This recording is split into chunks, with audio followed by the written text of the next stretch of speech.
สบายดีอาจารย์น้องเองไม่ซื้อว่าคำซีจิดามณีเนาะน้องซิมาสาธิตในกะเยโทกระโพก็ให้อาหารทางสายยางเนาะก่อนอื่นมื้อหากะต้อง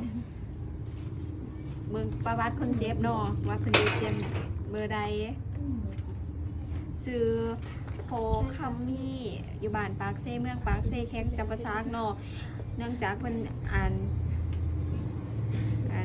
ห้กินอาหารบ่ได้เนาะเฮาต้องเฮาต้องให้อาหารทางสายยางเนาะเฮาจะไปหาคนเจ็บเฮาต้องล้างมือหาขั้นตอนก่อนเนาะล้างมือหาขั้นตอน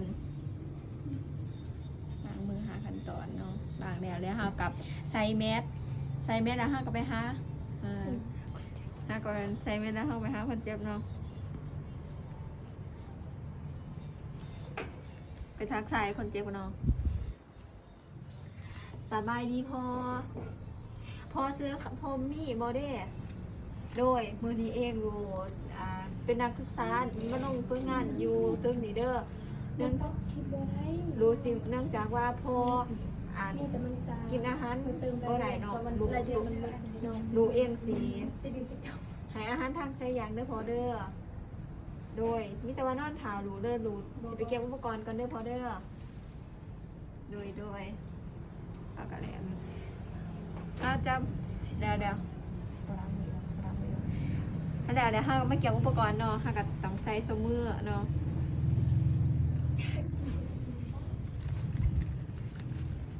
ห้ากับใส่สมือเกี่ยวอุปกรณ์เพื่อจะเข้าไปหาเพิ่น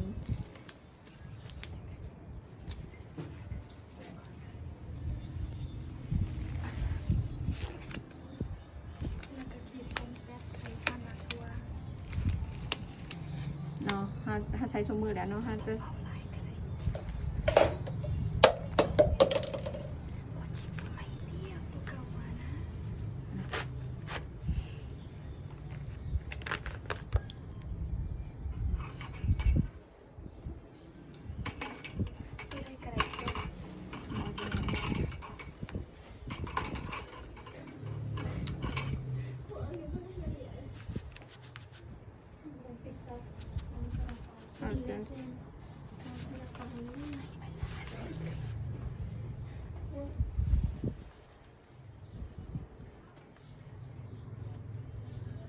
มาละ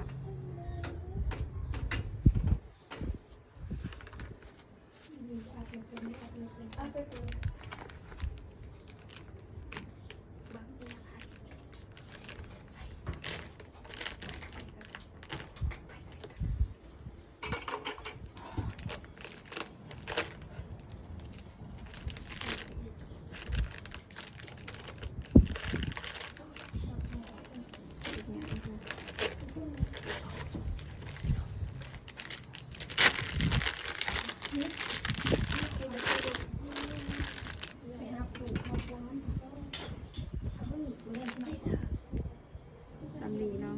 จีไม่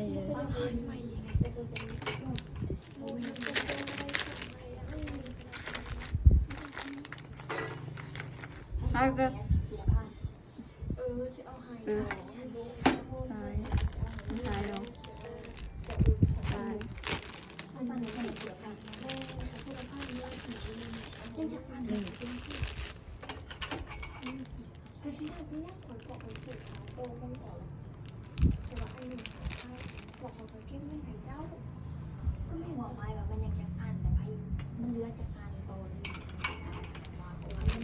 จะเทียมเลยเนาะ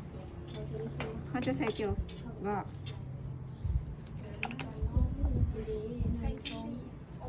ใส่เจียวในสำลีเนาะ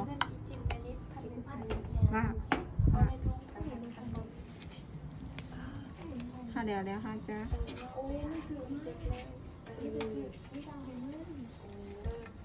นิดกูน้ำเด้อให้มึงใส่ขึ้นมาหอมดูเขาจะไปหาคนเจ็บเลยเนาะ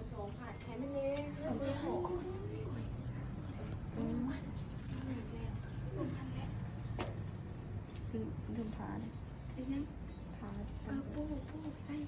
เขาจะปลาพัวเตรียมเป็นมุมสีสิหาเนาะ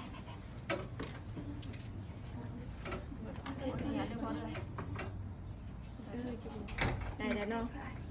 เดี๋ยวเขาจะใส่ผ้ากันเปื้อนกันเนาะ บัวจะอะไร บัวจะอะไรเนี่ยจักนาที ก็ใส่ชั่วโมงละ มันสิบนาทีคือสิบนาที เนาะถ้าใส่ผ้ากันเปื้อนเนาะ เอาใส่พยางเดี๋ยววันนี้เดี๋ยว เอาได้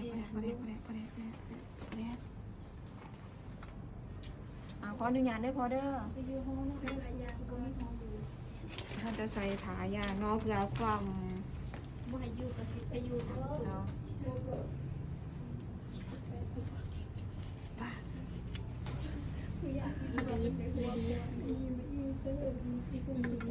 ร็จก็เทป ถ้าจะอนามัยปากดังคอเพิ่นกันเนาะ อย่าให้เห็นไป ขออนุญาตเด้อพอเด้อดูจะอนามัยให้ วันนี้จะเอาซ้ายไปขีดเทปไปดูนะคนสับเองนี่นะมันคืออันนี้ ถ้าจะเถียงกันเนาะเถียงเตพูไปเสียงเตผู้ดังหอนพูเนาะ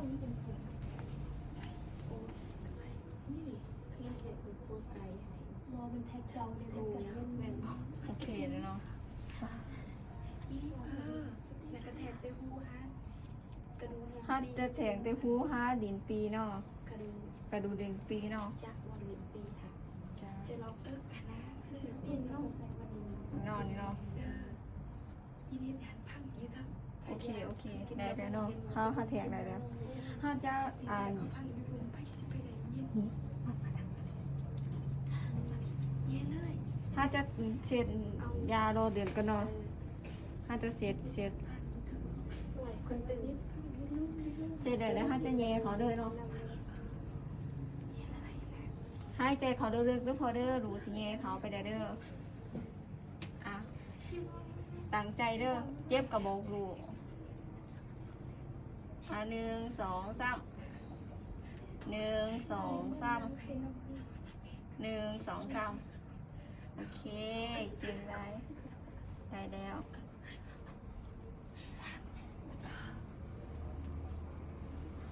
เนาะ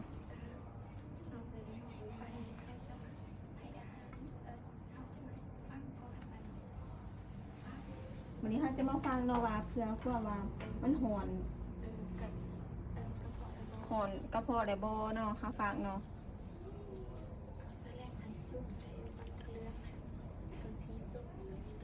ถ้าจะเอาอันนี้ดูดอากาศเนาะ มีประกาศเขา ดูดอากาศเขาเนาะ มีเพื่อนเสียฟังตีฟังว่าไม่ทำเห็นนน ถ้าจะฟังเนาะว่ามันจะหอนกระเพาะได้บ่ เมย์ของเป็นกับเมย์ของเป็นน้องกันเมย์เงินนั่นเป็นโอ้เมย์คอยให้ได้ละบีบที่เราเพื่อสบอกทางลูกทางไปก็ยังเห็นผู้ดีเดือดฟ้าถ้าเป็นชื่อ ถ้ามันหอนแล้วมันจะ ทีมอารมณ์เขาที่อยู่แสลงกันนะมือจะใกล้กันบรรจุใกล้กันประเทศวันนี้คือสิบัน บัว ใก เดิ ล้ น กันเจอ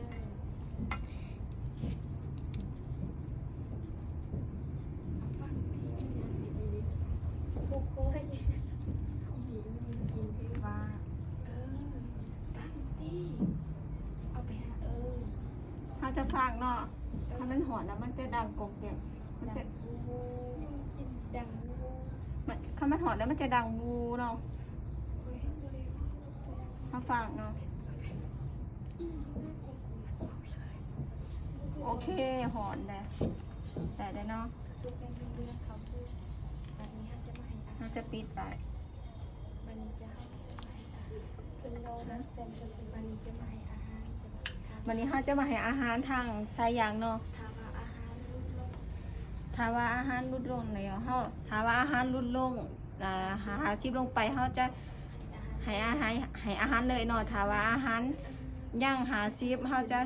ขึ้นหาชิบขึ้นเมื่อเขาจะ1 ชั่วโมงให้เถื่อหนึ่งเนาะดูเขาจะให้อาหารเลยเนาะตอนนี้เพราะว่าอาหารถูกดูดเนาะเขาจะดูดอาหารเนาะเขา เขาจะดูดอาหารเนาะ ที่บดแล้ว ดูดอาหารที่บดแล้วเนาะเขาจะดูดเข้าไปเนาะ เดี๋ยวให้เงินทางเราให้เลย โอเคเขาจะหายเลยเนาะ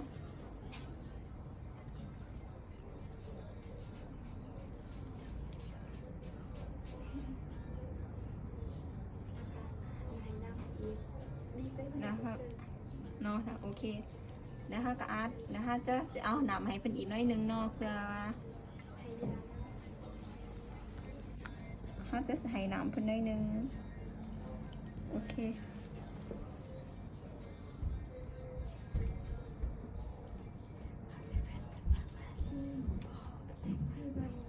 ได้เด้อเนาะ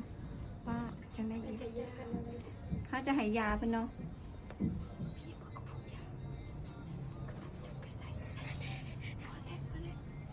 ให้ยาจะว่า ให้ยาเนาะ มาเอาไปแล้ววันนี้ อันอาร์ตว่าแล้ววันนี้เขาจะ สุดท้าย ชุบทุงเขาจะใช้ทุงเพื่อน้ำย่อยออกมาเนาะ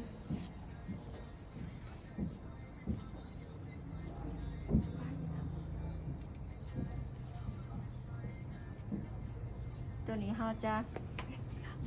อันนี้เนาะโอเค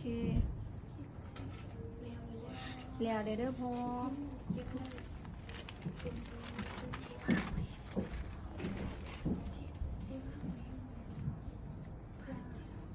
แล้วเด้อพอ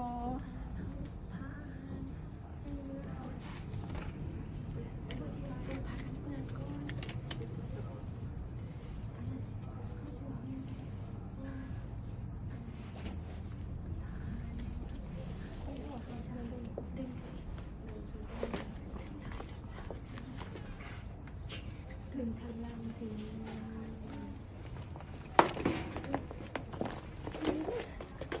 เขาจะอันนี้เนาะ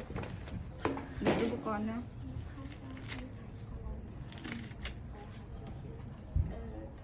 เดี๋ยวเขาจะล้างมือเนาะเขาแล้วเขาจะล้างมือหาขั้นตอนคือเก่า ถูกจริงจะหายจริงจะหาย แล้วเขาจะมาบันทึกใส่เอกสารเนาะ สุขภาพ เขาจะไปให้สุขาศึกษาเนาะสบายเป็นเน็ตเป็นจังได้พอนอนตามสบายเด้อพอเด้อมีแต่ว่าขั้นว่าหายใจบ่สะดวกหรือว่าเป็นแนวใดให้พี่น้องคนเจ็บไปเอิ้นแผนหมออยู่ตึกหันใดเด้อพอเด้อมีแต่ว่านอนตามสบายบ่ต้องหายใจสะดวกเลยบ่ต้องว่าหยาดหยังเดี๋ยวว่าจังได๋เนาะเฮาหายเดี๋ยวเฮาหายสุขาศึกษาแล้วเฮาจะมาอันนั้นมาบันทึกใส่เอกสารเนาะโคคัมมี่ใช้อาหารทางสายยานแยกก็พอแล้วโดย